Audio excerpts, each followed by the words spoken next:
I'm Sabine from Janssen of TNO, and I'd like to, before we go into the discussion, I'd like to give a short presentation on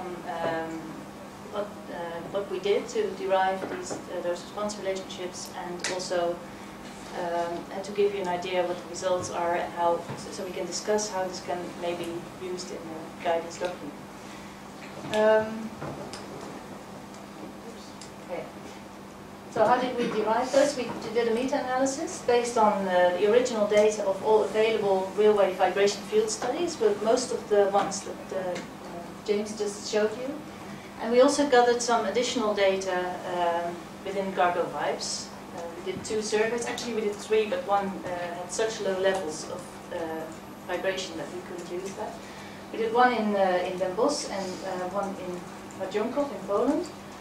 In Den Bosch in the Netherlands, it was a site quite near the station, within 150 meters of the railway track, and was quite a lot of freight trains, but also very much quite a lot of passenger trains. In Marjonkov, there was an industrial site in Poland, and we looked within 200 meters of the railway, and there were lots of freight trains, 16 to 24 hours, and there were only a few passenger trains over the day. Well, this is an overview of the studies we used. We used 8 studies: Germany, Norway, Japan, Shinkansen line. Well, actually, all the ones that James showed you, and the 2 CargoVibes studies.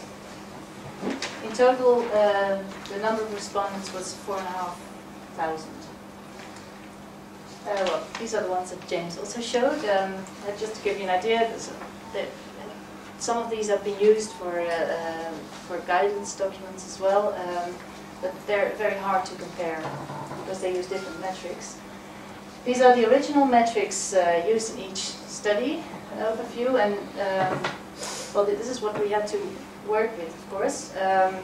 Most of these do refer to some kind of maximum level, so that was in most of the studies available. Only the units were sometimes different, the time constants could be different, also the frequency weightings could be different, and well, most of them were measured in a vertical direction, some also horizontal, so there was a lot of differences between the studies.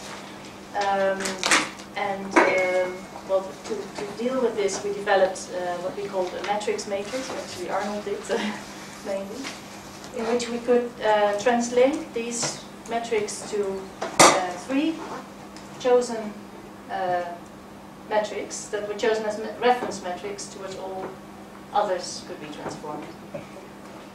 These are 3 types. One is the maximum vibration velocity level, which is very much similar to the KB value from the DIN, and also to the Vmax from the SBR.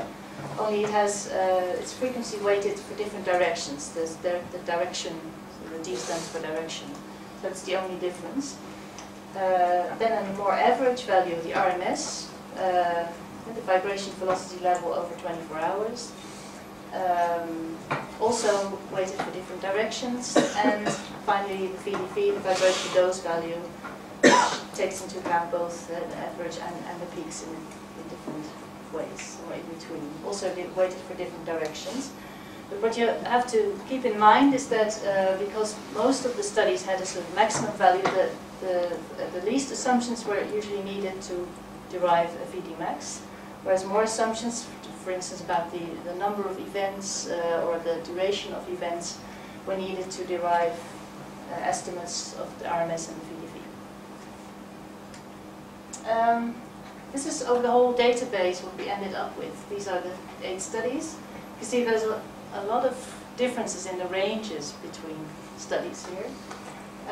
If you look at the overall distribution, you see it's very skewed if you look at the VDmax just like that, but if you do a log transformation, it has a nice normal distribution. The same goes for the RMS and VDV. There's still quite some differences between studies, but also here you get a nice normal distribution if you do a log transformation.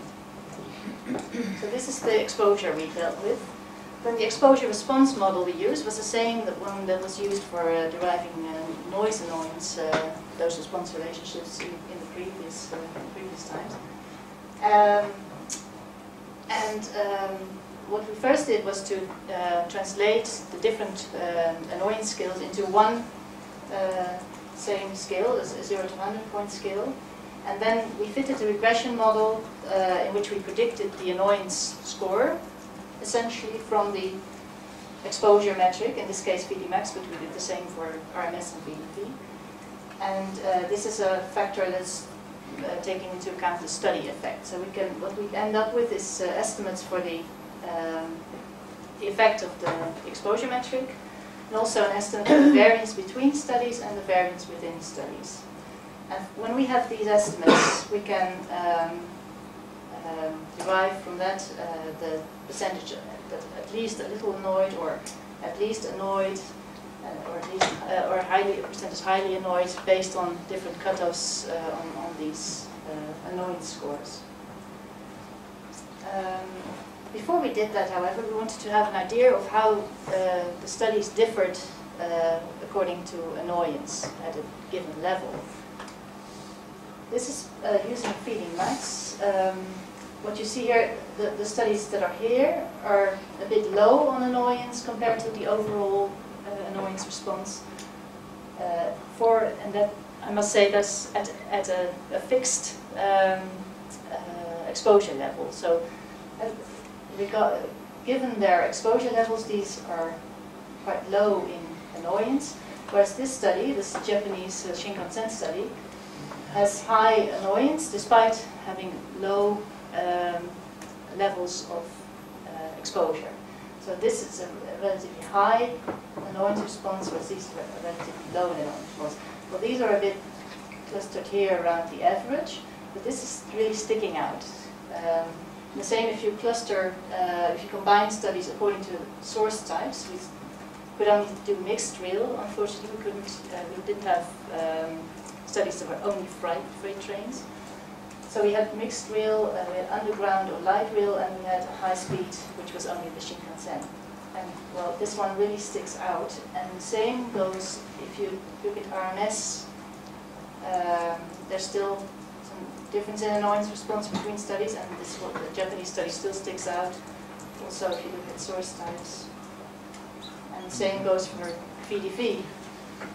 Also here, the Japanese sticks out. So we decided, well, if we include this study, it's going to really influence the results so much that we don't want this to be very specific to this Shinkansen line.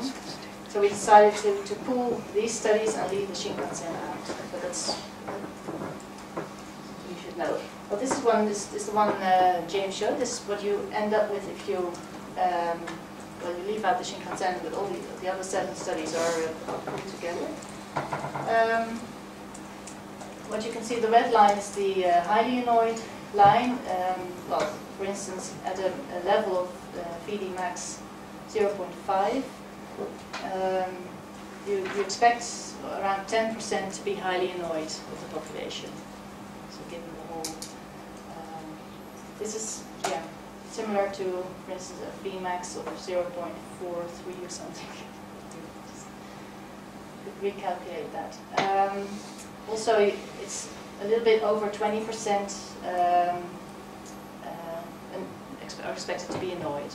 The dotted lines are the confidence intervals for each line. And what we could also look at was derived from the variances between and within studies. A sort of measure of explained variance. This is not the same as the R-square that's used in other methods, but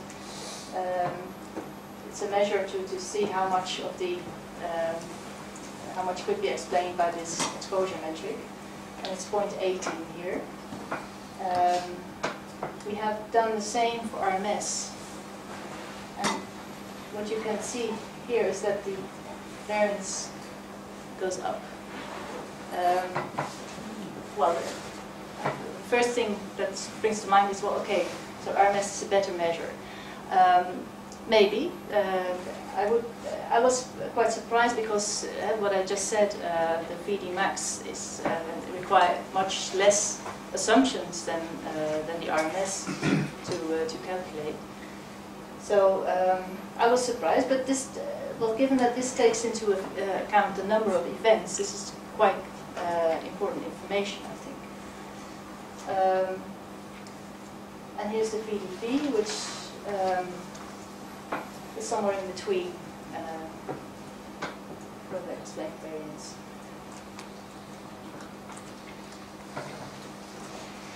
What do we conclude from this? Well, what we did see was that there are clear relationships between the vibration exposure and the annoyance. So in all studies there's a relationship. However, we pooled studies that were different sources of railway, so we couldn't give any conclusions regarding differential response to freight trains, unfortunately. Because the exposure response curve is done for all railway sources, so we left out the road sources and construction sources. We looked at all railway sources, only excluding the Shinkansen high-speed rail. And, well, the last slides showed that there are indications that the average metric better predicts response than the maximum metric. And, well, I hope and we think, or we hope, that the results may form the basis of criteria for evaluation of railway vibration, and of course further discussion. I'm very much interested in your ideas about that. Thank you.